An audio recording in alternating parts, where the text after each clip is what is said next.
Hello, everyone. My name is Danielle Miranda, and I'm the host of the Estrella Podcast. Today, I have the pleasure of talking and interviewing with Marc Lainhart. He is a psychic medium, intuitive. He's an author, a radio show host, and the list goes on of all of the gifts and talents that he has. So thank you so much, Marc, for being a guest on the show today. Yeah. Hi, Danielle. Thanks for having me. Pleasure to be here. I'm seeing that there's a lot of sunshine in the background. You guys must have had some good weather today. Yeah, sunny in Seattle, but we have snow coming, so I'll appreciate the sun right now. So it's really cold here in Columbus, Ohio. We had a few snowstorms last week. So I thank you again for being on the show. I wanted to talk about, I looked at your bio and I saw all of the awesome gifts that you have and the things that you've done. And I wanted to talk about on today's show about when did you really learn that you had the gifts that you had? And then when you found out that, okay, these are real, how did you build the confidence to then bring your gifts out to the public so that other people can experience them for themselves? Yeah, great question. So let me start with, I believe everybody has intuition. When we are incarnated or born into this physical flesh suit that has matter and vibration and energy and frequency, everything that's in our heart. So I believe that everybody is born with an intuitive sense, these gifts and abilities, right? And over time, I didn't realize I had these gifts. As a young boy, I was always referred to as sensitive. But when you're growing up in the 70s, being sensitive, there's a lot of labels and connotations that come with being sensitive. It was actually frowned upon. And, when you're in a religious structure, if you're brought up in a religious structure, they don't really teach about your gifts. They teach about whatever God is, whatever religion you're in. They teach about what that God can do for you. And so for me, I was in a religion where you had to go through a priest or a pastor to talk to God. And I never really agreed with that because I looking at different teachings and writings from many different books of knowledge, not just the Bible, I started to realize that God is connected to us, the energy that's in our heart.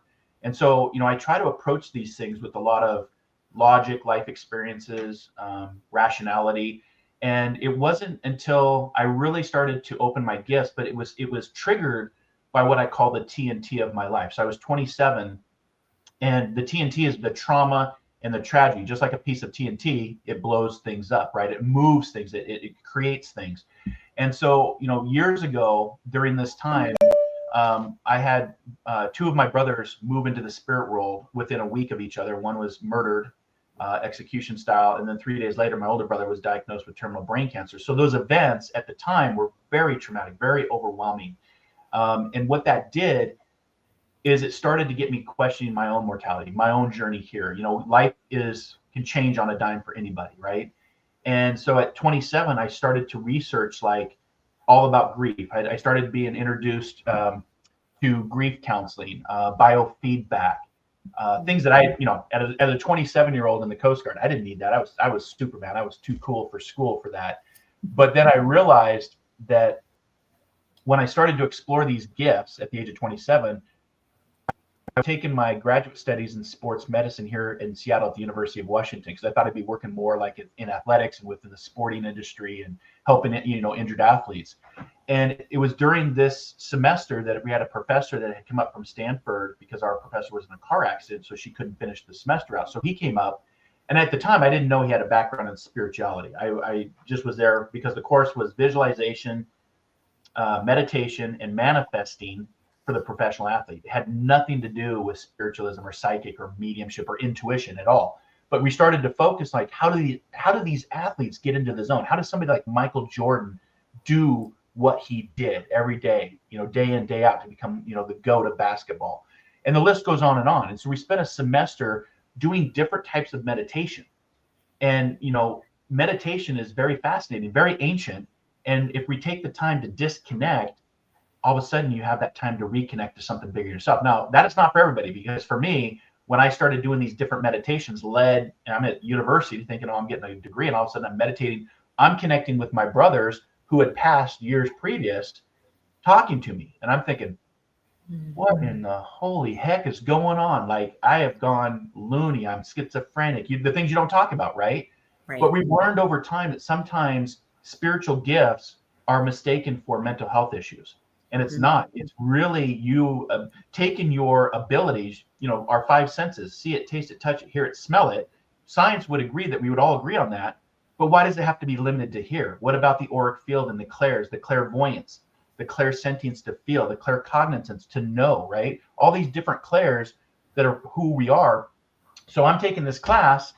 This would have been back in 2008. So I've been doing this for a while, but it was the meditation that really opened the door. And I always tell people, whether it's on a show or a student, if you move into stillness and silence, you're going to have a huge connection. And most of the time, people don't experience this because we have so many different things going on. So many, in fact, they're doing a study that we're actually getting attention syndrome, where people are, the media and the technology and the social media is garnering your attention. They're actually studying that because it's looking like it's a tactic to get people's attention.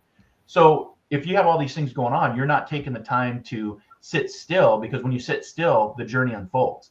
And when you take the time to disconnect, and make time to reconnect, you're reconnecting to the God within. That's the same energy in your heart, right? That I've always asked my instructors. I've been in medicine for 25 years, and I'd always ask them, where does that God spark come from? What is the energy that makes our heart go, from a logical human anatomy aspect? Nobody could ever answer that. But we know today that the laws of physics states that energy always has to travel somewhere. It just doesn't cease to exist. It has to move back to source. So the energy in your heart that's allowing your heart to beat, that pumps the blood, that gives you breath, that what we call the human experience, once that stops, that energy moves on, your consciousness. And so for me, that's where I started to explore all these things that were unfolding. But it was about 2 years of identity crisis, doubt, skepticism, which I think is healthy when you're being challenged. But again, if you're not challenged, then you're just going with status quo. And I've never been one for status quo. I've always been curious. And so I started to explore, to prospect. And that's how my consulting company called The Intuitive Prospector, is to prospect for the things that are mysterious, unknown, but help people also prospect and explore and dream and discover the diamond within. But we know that diamonds are only created under extreme pressures, and we've all had them. And so I tell people, once you discover that diamond within, it's time to reveal that. And sometimes that's a scary thing to do in public. You don't know if you want to reveal that diamond, your gifts, your abilities. So I'm psychic, I'm a medium, I'm an intuitive, I'm a healer, and so I had to really work with that for a couple of years. And yeah, it was a couple of years before I came out. It wasn't until about 2013 I came out as a professional, where I had been tested and started to push the boundaries. Like, is this real? Is this smoke and mirrors, or is there something really to it that the ancient gurus and teachers and leaders have talked about for millennia, right? And so my first journey takes me down to California. I did a class at the Berkeley Psychic Institute, all about Intuition 101. Didn't know anything. I was still taking, my graduate studies here at the University of Washington, but that meditation really opened the door to want me to explore more, to see if it was legit, if it was real. And so that took me to the Berkeley Psychic Institute to learn about intuition. What is Intuition 101? How does that even work? Is it real? Is it logical? Can it be measured by science? And then from there, that led me to another institute in upstate New York, in Rhinebeck, New York, called the Omega Institute, where I started to study under some well-known psychics and mediums. And it was there that I actually studied under a former Catholic nun who had been in the church for 30 years, and she left the church because she was having her mediumship abilities, but she did a lot of meditation. And her name was Janet Nohavik. And when you think nun, you think the ruler and pretty disciplined, and but she wasn't that. She was just a fantastic, fascinating human being that had this ability to connect to people that had passed on and didn't have a physical body, but was coming back through what we call mediumship. And she said to me, Mark, you've always had these natural abilities. I just didn't see them for myself. And she goes, you need to go to England to study at a college. And then, of course, my curiosity was sparked by that. Like, there's a college on this? Is it like Hogwarts, like Harry Potter? And that was before Harry Potter was even coming out, I believe. It might have just been coming out. And she said, no, it's a college based on psychic sciences and healing. And it's called the Arthur Findlay College. And so before you know it, I had booked a plane ticket. I was on my way to learn about the basics of intuition, psychic healing, mediumship. And, as an American and traveling to England, we come with a lot of confidence and, arrogance and cockiness. And, I was humbled my first session there, got up on the platform to give some messages, and the tutor, just a spark plug, had been teaching there for years, said, that's great. That may work in America. That doesn't work here in the Arthur Findlay College. Get off the platform. So it was a very humbling experience, but I really appreciated that, because my mantra has always been, be humble or you're going to get humble. Right. And so from there, it was kind of breaking down that ego, that barrier of the abilities. And those are the three different aspects of the country and the world that I went to understand. And now since then, I've worked with a lot of different institutions, plant medicines, spiritual events, connecting to nature, doing scientific studies, doing articles, and really just writing about the journey, because at the end of the day, it's all about your journey. It's all about some of us that have had a lot of life experiences, or what I call soul adventures. That's where then people start to reach out to me to, a lot of people, want to know their future, and I'm as a professional, I don't diagnose and I don't prescribe to the future, because I'm a belief that the future comes one day at a time. That's why we always say, yesterday is history, tomorrow's the mystery, today's the gift. That's why we refer to it as the present moment. So I can give you markers and road signs along the roads of life to say, hey, you may want to reevaluate that. You may not want to go down that direction, but at the end of the day, it's your free will and choice when I give a reading to somebody. Now that's more of the psychic, life, like when am I going to die? Am I going to get this next career? Am I going to marry this person? That's all on the psychic side of the house. Yeah. Mediumship shifts to people that have actually lived a life and have passed through the portal of what we call death.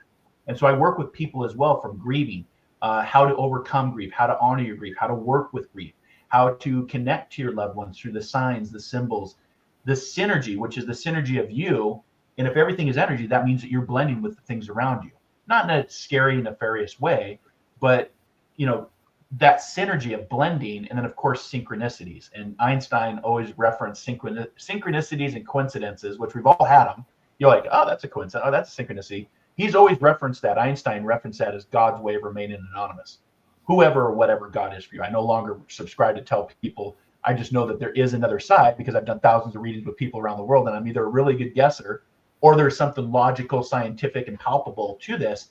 And I think where we're at, Danielle, in the world, I know there's a lot going on in our world, but that's usually, the great awakening or transformation is usually preceded by chaos of just all sorts of things, to where I've talked about the great coming together during our roaring 20s of transformation. I started talking about this, writing about this, podcast about in 2017, 2018.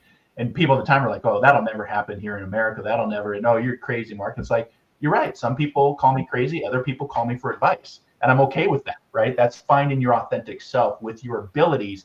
But just know, for anybody watching the show, society's not always they're not just going to welcome you with your abilities if you say you're psychic or a medium or intuitive, but they're curious, right? And that's where that skepticism comes in. So you can say, you may even have a change in relationships, personal relationships, family relationships, colleague relationships. I've experienced all of that, because then, people are like, well, he's a psychic medium. Is he reading my thoughts? No, I don't have time for that. It's a free will and choice, and its intent to work with me, because my time is my greatest commodity, not me trying to think about your thoughts, right? So once you get to that point, it becomes a very fascinating journey, and you look at it one day at a time. You don't start thinking about the future, because it's not guaranteed to anybody, and we forget that. Yes, that was all very good information, and I have so many questions after hearing all of that. First, I want to make like a comment/question. I think it's amazing that you were able to learn about meditation and being still in college. When I went to school, that was not offered at all. So there was no classes that even embraced being still, meditating, sitting in silence. I think that there is something very powerful to that. And I think a lot more universities are starting to embrace that now, because they see that, it started with yoga, Pilates, things like that. And I think a lot more universities, studios, colleges are starting to really embrace more meditation. So I think that's really awesome that you actually first learned more about being still in class. If I may ask, did your professor actually give you guys time in class to meditate? Yeah, Wow. we spent the semester doing different meditations, breathwork meditation, tension release, where you actually tighten up your body and release that. Walking meditation, just going out and connecting to nature. And and for those watching the show, there's a difference. If you're raised in a religious context, whatever religion that is, based on where you're at in the world, which I was raised in a religion, I was always taught to pray, right? And then you realize, just from a logical energetic standpoint, that prayer is your thought going out. You're asking for what you want. You're hoping for what you want, right? Hope is a verb in action, and prayer is that action, right? So what I tell people is meditation is sitting still and waiting for the response to come back of what your prayers went out to whatever or whoever you're praying to. But a lot of times we pray and then we get about our day and we don't go back to that sitting in the stillness, sitting in the power, sitting in the silence. Rumi and Lao Tzu, and again, this is an ancient practice. What's funny is this isn't new. This is ancient and been written about. You mentioned yoga, the yogis. I do Qigong, which is the mother of Tai Chi, which is energy movement, right? Breath work, Soma breath work. All of these are ancient philosophies that somehow got lost with modern society, and now we're revisiting, but it's always been a part of our culture. And it's interesting they say it's not just universities, police departments, Mm. schools are now starting to instead of going, you can probably remember going to detention. I was always a good student. I never had to. But now they're teaching kids, instead of just sitting there writing on the chalkboard or writing what you did wrong, they're having them meditate. Police departments, and the only reason I know this is because I have colleagues in both the Department of Education and the police department. Police departments, before they go on shift, they're actually having their whole staff that shift go into a 15 to 30 minute meditation to prepare Wow. for the day. So we're seeing meditation come back. But again, prayer is thought going out for what we want. Meditation is listening back. And what I've loved about the word silent, it's an anagram, and the opposite of silent is listen. So if you change the letters around, you use the same amount of letters, it's listen equals silence. But a lot of times people just can't sit still, right? When you were little, I was always curious. If I was told to sit still or sit on my hands, it was actually incorporated as a discipline, so I didn't want to do it, right? And some people may have been raised that way, to be like, I can't sit still. I'm not going to sit still. But again, if you take the time to disconnect and you make a dedicated time to reconnect, you sit still, a whole new journey is going to unfold, and it's wild, it's awesome, it's healing, it's transformative. And what I used to fear about talking about in public, now I love and teaching about it, talking about it, experiencing it, and watching others experience that connection. It's been very, very healing and transformative for me, because mediumship is also a healing for the medium, and I was able to connect with my brothers, and I thought that was pretty cool without being considered crazy. Yeah, So I actually would like to talk more about that. You had mentioned that it was in your class that you had actually connected with your brothers and you heard their voices. Can you go more into detail of, was it like a clear voice that you heard?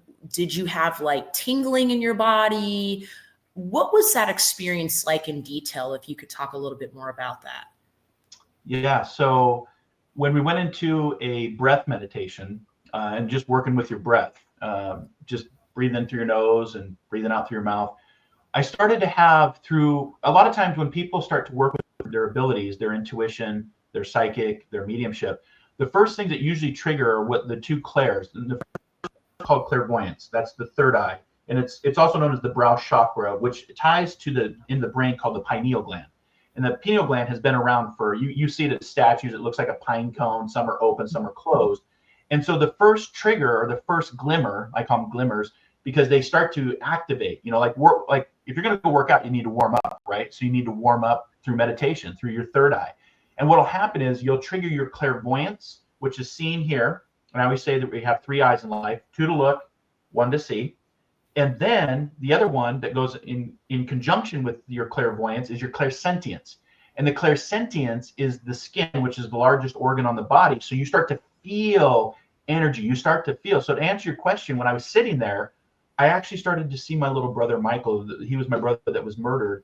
And of course, the irony is it was all over marijuana, which is legal in today's, in most of the states, not all, but here in Washington State, it's perfectly legal. And this has been 25 years ago. We just celebrated his 25th anniversary, actually, on the 23rd of this month. But I started to see him here.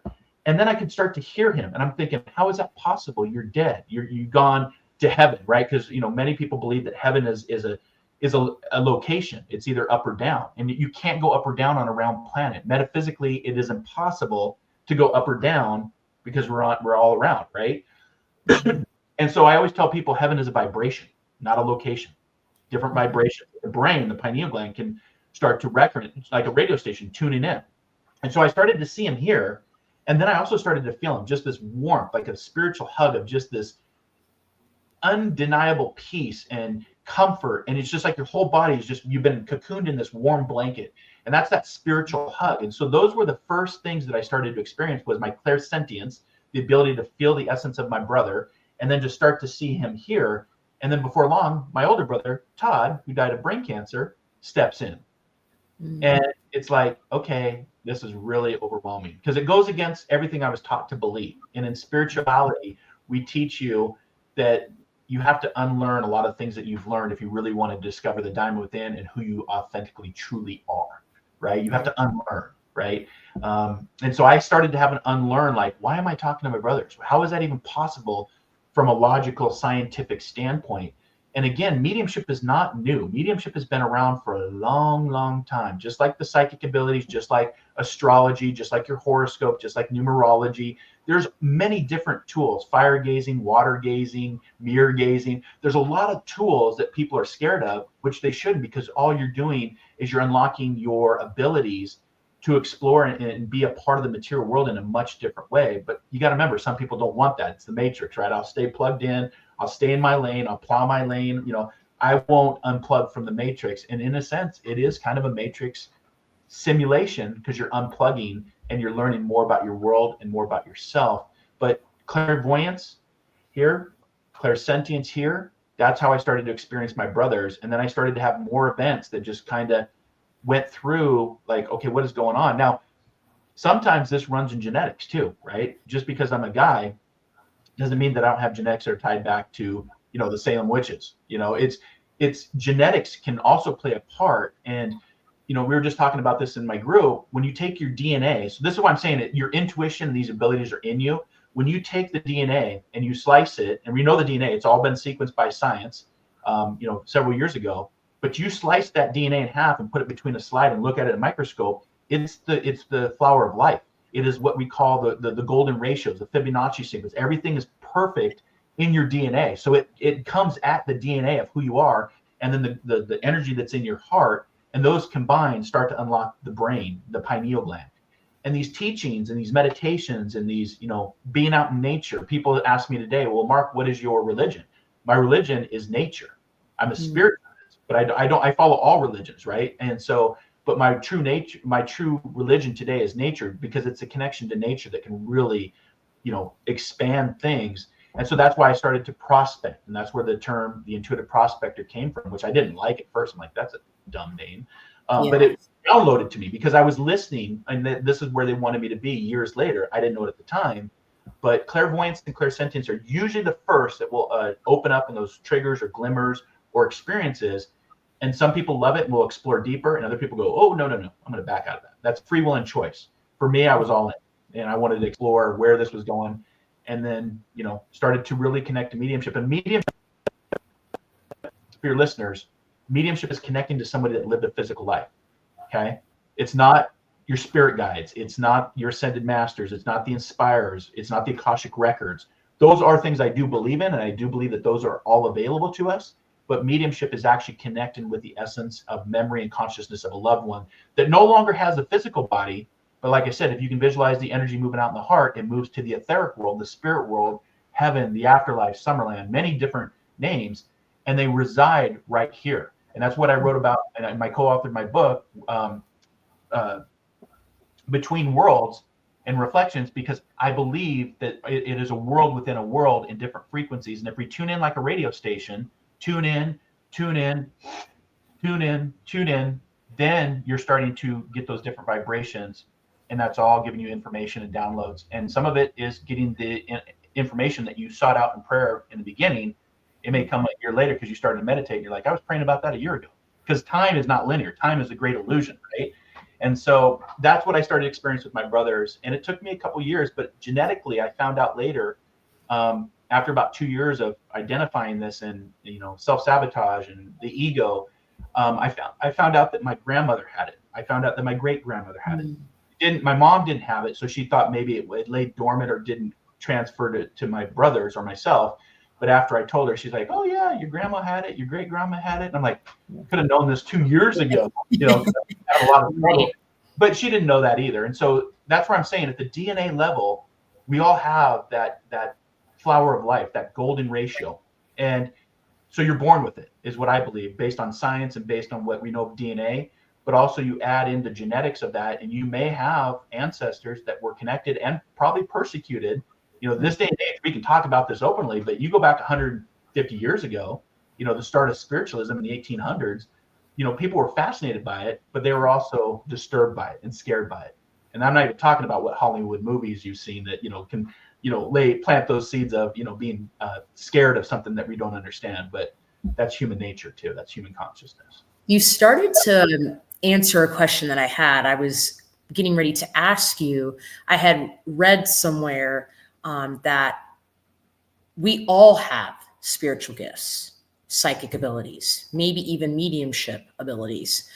So I was getting ready to ask you, A, if you believed that we all have those abilities, and B, how does one start to explore the gifts that they have? Good question. Yeah, I believe everybody has intuition. You're born based on your DNA. It's right there in your DNA. What you do with that through free will and choice to develop that is completely up to you. The word psychic itself, broken down into, I believe it's Greek, is psychosis, which actually means of the soul. It actually, psychic has nothing to do with telling somebody's future. I know that's sold for entertainment purposes, but psychic really means of the soul. So if you just take the word at the basic level, it means of the soul, right? It's about your journey here. And then some do go on to develop mediums. I've always heard it said that all mediums are psychic, but not all psychics are mediums. I don't know if I agree with it or disagree with it, because I believe that the spirit world is intelligent enough and supportive enough. If somebody wants to go through and explore the mediumship past their psychic abilities, they can do that. And so I don't think it's limited. I think that's our label of limiting something. But, as far as I believe we all are born with this gift, and what we do with it is all up to you. And if you want to prospect for the diamond within and the many hidden gems that are all around us, right? I always remind people, just because you don't see it doesn't mean it's not here or around you. And people are like, well, what do you mean? I want to see it before I believe it. I actually teach on believing it, that psychosis, the psychic, who you are, your intuition, that discernment. And then you start to see it. Then the world starts to open up. It's like wind, right? We see the effects of the wind blowing the tree, but we don't see the wind actually moving the tree. Or gravity. We know if we jump off a diving board, 10 times out of 10, we're going into the pool. And if we're not, then I want to explore that too. I want to prospect, like, why did gravity not impact you to go into that pool? So the air we breathe, the wind that blows the trees, these are all things that have been proven by science that we don't see here. And we don't hear a lot of stuff. We're actually quite blind and quite deaf. And to answer your question, it all starts with intent. I personally believe by the laws of physics that once we set an intention, that energy here, I want to do this, power and support will actually take you on that journey of intention. So I believe that intention is the first step in growing your intuitive, psychic, mediumship, healing abilities, but also the power of breath. The one thing we're always looking for, everything external, right? The journey is internal. The journey is about going within, right? And when you go within, that's where you discover the power of breath, the power of prayer, the power of meditation, the power of knowing thyself, right? The journey of knowing thyself is really what it becomes. I've got a card just off camera, but it's a reminder daily to know thyself. It is self-observationing, awakening, self-understanding, enlightenment. But even if you get to enlightenment, Buddha always talked about, if you reach enlightenment, you still got to go tend your garden. You still got to do the laundry, right? Enlightenment doesn't mean that's the end of the journey. But I believe when we're in a world within a world and different vibrations, you could go all the way back to the 1800s with Nikola Tesla, that always talked about. Him and Einstein always were referencing unlocking the secrets of the universe. Hawkins as well, Stephen Hawkins. You want to unlock the secrets of the universe, you have to think in terms of energy, frequency, vibration. And when you start to release your learned behaviors and kind of be like a, clay that's ready to be molded, and let go of your ego, because our first half of our lives is spent developing, understanding the ego. That second half, for those that awaken and unplugged from the matrix, you actually start to question your ego, and you start to be like, I don't need my ego as much to survive. I've done it for almost 53 years. So I don't need my ego. But the ego is also there in this material world, this world that's, based with capitalization, colonization, is to, keep you in line and, scare you and have that fear. Fear is a currency, the dogmas, right, that we are in society. But when you start to break free, you kind of have a bigger perspective. And that's using your abilities too. You don't even have to do read. You don't have to be a professional psychic or medium. It can help you navigate your journey so much more clearly. Or the BS meter, when people are trying to sell you a bridge over here and you're like, I'm not, your discernment really grows through your intuitive abilities, is what I'm saying. So you can use intuition to just make better, smarter, successful decisions in the material world, but also how you're navigating your spiritual pathway to know thyself through those modalities. So I would like to ask you, at what point did you feel confident to start to let your friends know about your abilities, or your family members? I know you had mentioned earlier that you told your mom, and then your mom was like, oh yeah, your grandma and other people in your family had the same gifts. Yeah. But when it came to like friends, classmates, coworkers, students, at what point did you really feel confident to let them know, like, hey, like, this is who I am, and these are the gifts that I have? Yeah, I think there would have been a span. I started to prospect in 2008 with my at the University of Washington, and then that led me on my journey to Berkeley, to Omega, to Arthur Finley.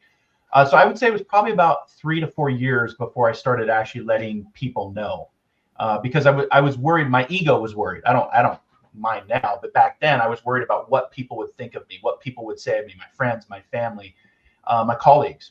And so slowly I started to release this information.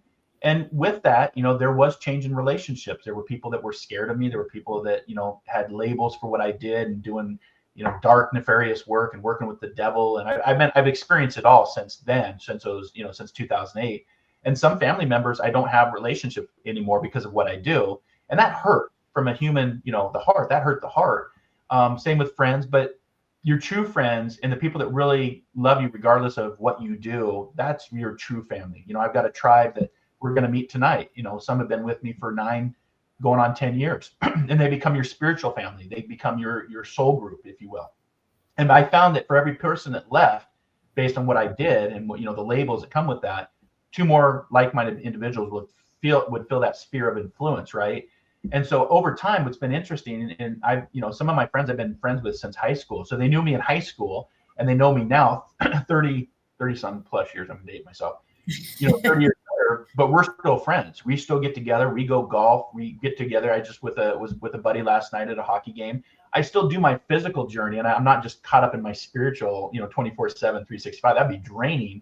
But they've now accepted me to where they know what I do, and they're actually kind of bragging, because at times they'll be like, we'll be talking to a stranger that, on our trips, and they'll be like, oh, he's a professional psychic medium. So they'll actually throw me under the bus, but then I'll be like, and the person's like, oh, really? When people find out what you do, there's curiosity. You can say like, well, can you tell me something about me, or can you connect to my mom or my dad?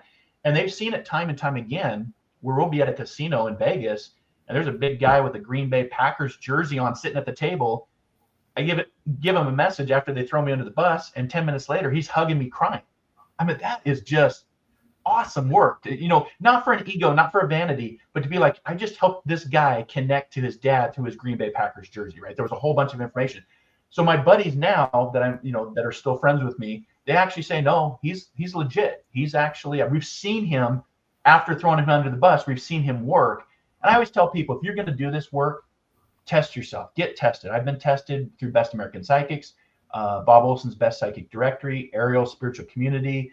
Push yourself to realize you have these abilities, but what are you going to do with them? Just as a professional standpoint, try to get, testimonials, because people read testimonials. People can go to my website right now and click on the professional links and read testimonials, get Google ratings, right? You get this 5-star Google rating that says something if you're going to work professionally. But my friends, your true friends and your family will accept you for who you are, not by what you do. And my job is to be in service to help people, to inspire people, to motivate people, to encourage people, to help people through grief, through death and dying. You know, I've had a near-death experience. I've had an out-of-body experience. I've had the sum of my experiences is what allows me to share like with you today. And some people will be open to it and others will not. So, you know, that is the journey of the human consciousness. So it's interesting. I had a buddy of mine quite recently tell me that he felt like he's a strong Christian. And he had told me that he felt like meditation, manifestations, any type of intuition, sitting still, any of these gifts, he had said that they're not of God. And he strongly believed that. But what was interesting enough was he then started talking about affirmations. So I'm thinking to myself, okay, well, you don't think these things are of God, but yet you're talking about I am. You're affirming yourself. So how would you, with me saying all this, what advice would you give to people, whether they're religious, spiritual, trying to discover what they are? How do you discern what is of God and what is not of God? Or is it all of God? I mean, how do you know what modalities are of God? What does that mean or look like? Yeah, that's a tough one to answer, because what is the definition of God? You know, if we go back in time, God is created by man. We can go back 6,000 years to some of the oldest religions. And in my spiritual group in the tribe, we actually study different religions, right? We actually look at different religions from around the world, not just from Christianity. Christianity is one. It's actually a smaller religion compared to Judaism, Hinduism, Buddhism, Christian, Mormon, Jehovah's Witnesses. There's a lot of different religions. So I tell people, trust your gut first if it feels right. But if somebody's telling me I need to do something, it's like, religion is more based on crowd control, dogma, and fear. Spirituality is connecting to something bigger than yourself, which I would call God, because I've connected several times through those modalities, by the way, that are very ancient and have been written about for years. And, that's the power of belief, right? But I bet you if you asked your friend if he's ever actually seen God with his physical eye, he would probably say no. So you're believing in something that you've never seen. And that's what we call faith. That's what we call, religious belief. But if you start to go within through the power of breath, through the power of meditation, through the power of prayer, and you start to set intent to want to connect to something bigger than yourself, I always tell you don't not have to take my word for it. Trust your own intuition, trust your own discernment, and challenge the intelligence of the spirit world. Again, nothing from a Hollywood movie, not something that people get scared about. Ouija boards, if you know the history, Ouija boards were used as parlor games, no different than foosball or pool, because they didn't have anything to do back in the 1900s, right? Stare at the carpet and count the squares. So let's put something together to talk to the spirit world. And it was in the mid 1800s that spiritualism of mediumship really became very popular. And there was a system created of how to connect with something that we don't see. And that freaked people out, that inspired people, and that became, a new religion in spirituality, if you will. And so what I tell people, challenge them, not in a ego way, not in a competitive way. Be like, okay, Todd, Michael, my brothers, give me a sign, give me a symbol, let me feel a synergy, give me a synchronicity.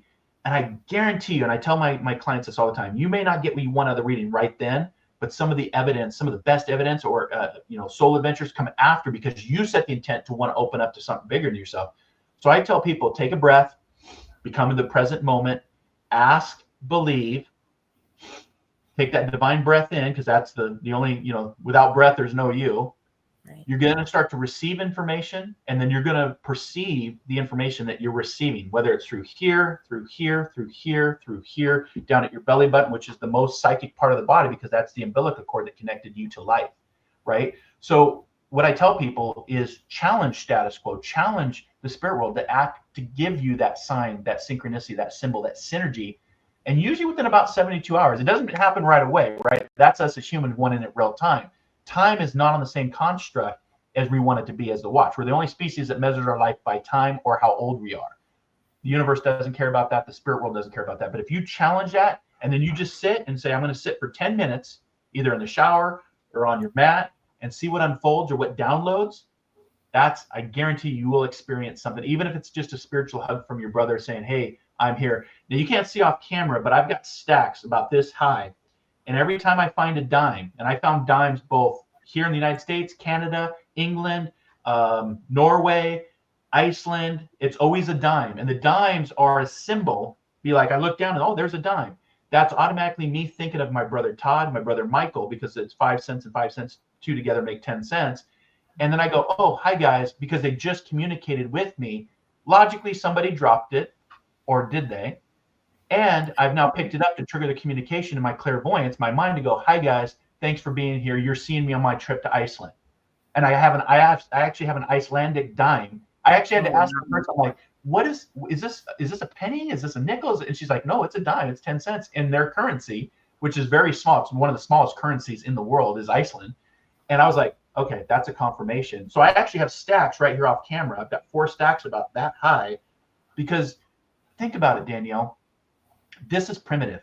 This is just a vibration off a vocal cord. Remember I said about vibrations, frequency, tuning in. If you take this vocal cord away, guess what? We're not chatting.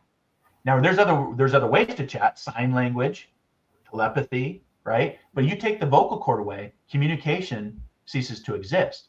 So when you start to think that you don't just have a vocal cord up here, you also have a vocal cord up here, the pineal gland, the third eye, the heart. These are all things that are sensitive to vibration, to frequency, and open to communication, right? In the pineal gland, we call it the third eye right here. And the way I always tell people, the way to get to it is just touch your chin, touch your nose, and then just shift up. And that's where your third eye is going to be for your body. Because everybody has different, I've got a big forehead. So my third eye is not going to be where your third eye is, right? And then you start to connect to that inside that pineal gland, pineal, I've heard of both, but pineal gland, it's actually shaped like an almond, just like your eyeball, and it's actually surrounded in liquid. So that's why it's called the third eye. And then off of it, it actually has little cilia hairs that are attached to it that are actually very sensitive to picking up vibrations and frequencies. So that's why the pineal gland is very ancient.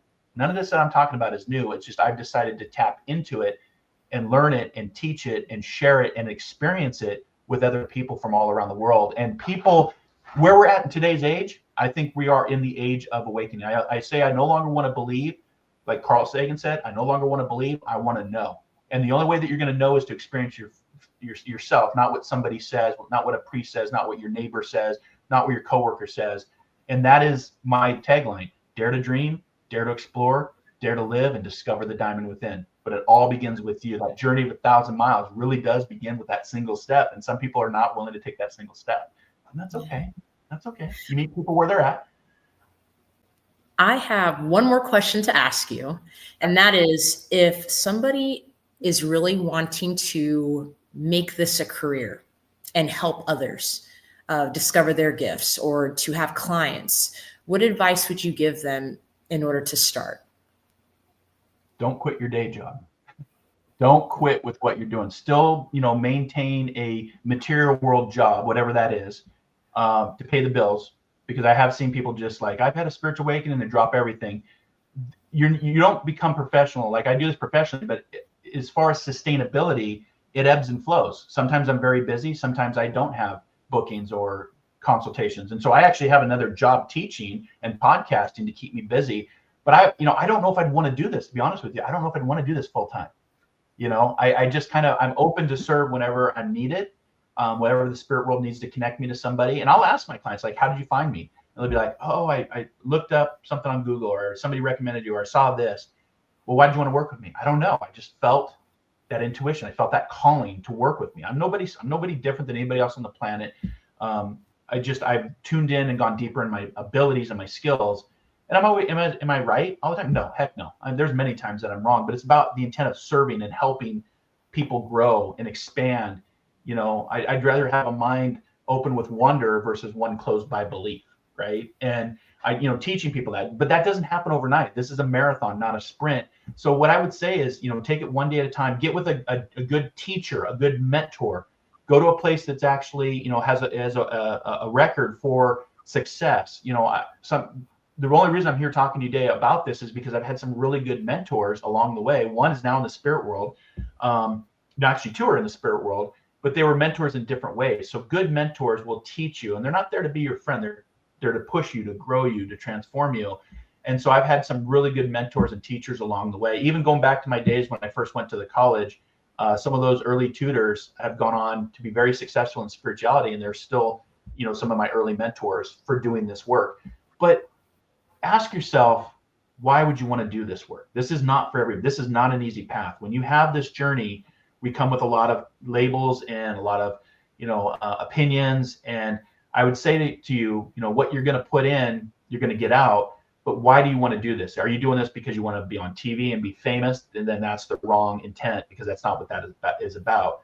And so for me, it took me years to get here, but I love doing what I do. And the secret of life is getting paid to do what you love. But what I love most about this job, Danielle, and I don't know if I'd call it a job, to be honest with you. I'd keep my day job, which I did for several years. Now I'm retired and I can do this full time if I choose to. But, keep your day job, start to work with your ability, start to work with different courses, different teachers, different mentors, and you'll know when the time's right, or the universe will present it to when the time's right, just like they did for me. I didn't know I was going to retire this early, but they presented that because they wanted me to be who I truly am doing this work, not doing two different things. But I still have another job teaching and podcasting, like I said. So I still stay busy because I don't know if I would want to do this all the time. And so ask yourself, why would you want to do this? What's the intent? What's the purpose of wanting to go down this road? Because it is a long road. It doesn't just happen overnight. And so I'd say, give yourself patience, give yourself grace, get into a spiritual development tribe, get with somebody that can help you, because it can be also a very lonely path in your abilities to awaken, your abilities to honor your grief and go through grief. That's a very lonely path. And it's my experiences that allowed me to open up my development team, to the podcast, because I was doing it by myself. And I'm like, there's got to be more people out there, not just me.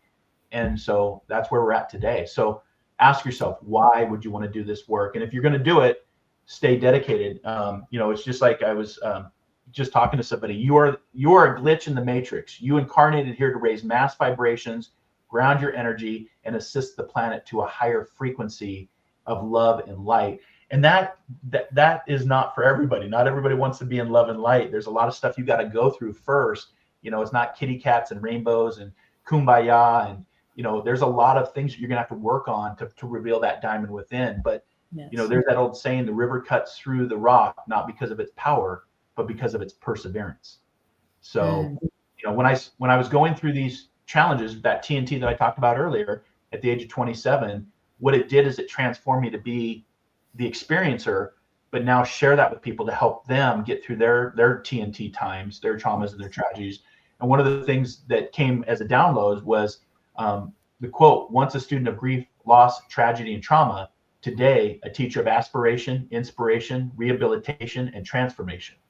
Because I've now gone through the complete sentence of what it's like to be a student of loss and grief, to become the teacher of inspiration, of aspiration, of rehabilitation, of transformation, right? So that's, it's been an awesome journey. And I would say to anybody, get with a group, get with a mentor, get with a teacher, but explore your possibilities, explore your abilities, because you are not just a physical flesh suit here to work a 9-to-5 job to buy stuff you can't take anyway. This is all temporary. Right. Yes. Well, that is great advice, great information. Awesome episode. I learned so much from you. I'm very grateful. Thank you so much for being a guest on the podcast. And Marc, I appreciate your time. Well, thank you, Danielle. And I appreciate your time. Remember, your time is your greatest commodity. You could have all the money in the world and not your health. It wouldn't matter, right? So time is the greatest commodity. And thank you for what you're doing, because now you're putting yourself out there. You're putting that vibration. You're putting that frequency. And before long, people will be reaching out to you going, Danielle, can I work with you? And you're like, yeah, right? So it starts, the journey of 1,000 miles begins with a single step. So thank you for what you're doing and raising that vibration of love and light and consciousness for why we're here in the human experience. Oh, wonderful. And for those of you listening on today's episode, thank you for taking the time to listen to Marc speak. If you would like to have any more information on Estrella, please go to estrella.chat. You will not only get access to this episode, but also you'll get to learn more information about the platform that is coming out in the next couple of months.